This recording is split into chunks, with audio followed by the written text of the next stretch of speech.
According to the National Center for PTSD, 30% of soldiers who return from war suffer from the disorder. But besides the alarming high number of soldiers who suffer from mental illness, an even more shocking percentage is an amount of men and women who choose not to seek help. It's either from fear of being stigmatized, hurting themselves, their careers, or perhaps the people that they know. Newsletter 9's Sharifa Jackson has been exploring the world of PTSD in the Valley and what's being done to help many struggling soldiers. She joins us now in studio with her special report. Sharifa? Well, Jason, Rosalind, the traumatic experiences of war can be unbearable for the many soldiers returning home. Now, as a military community, Columbus and the surrounding areas is home to countless individuals who have PTSD.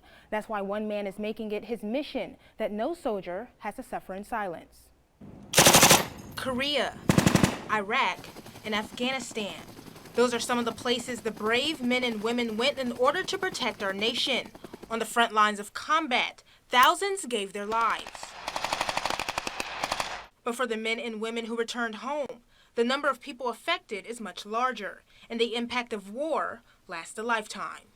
You know, when I first looked at it, I was kind of embarrassed. I didn't want anybody to know that I had challenges, and I kind of handled it on my own. Retired Command Sergeant Major Samuel Rhodes knows all too well what it's like to suffer from the memories of war-related trauma. Came to Fort Benning as a become infantryman, and then they shipped me right off to Fort Campbell, the 101st, and then went to Germany for several years and numerous assignments in the Army. Slowly building his status within the military ranks. But after getting deployed to Iraq in 2003, his whole world changed. Everything that was important to me before I deployed is kind of not so much anymore. Reflecting on 30 straight months in combat, his life quickly taking a turn for the worse.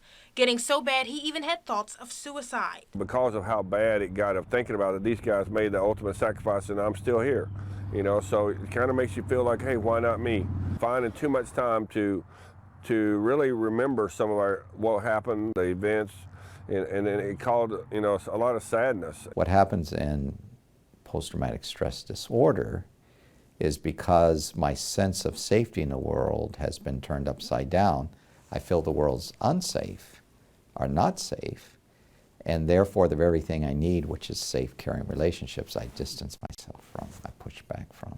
Because you're not safe anymore. Nothing's safe. Thomas Wainick has been providing counseling for soldiers at the Pastoral Institute in Columbus for years. He says the first step is healing. And while many will still need prolonged help through training and other exercises, Dr. Wainick says you can get better.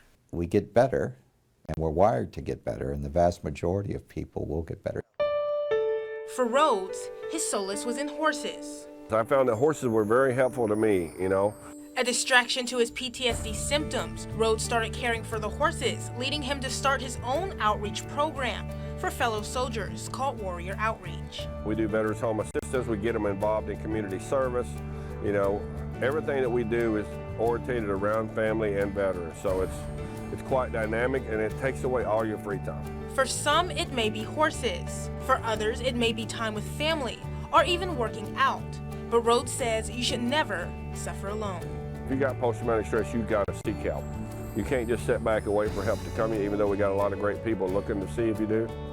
But you got to seek out some folks to help you. Very interesting stuff there, yeah.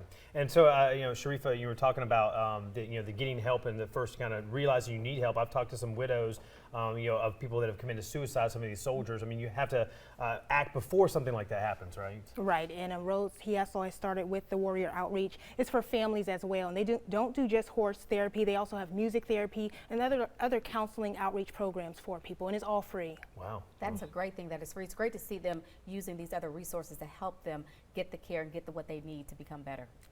Yeah, it's good to get this conversation going. All right, thank you so much, Sharifa, for that special report.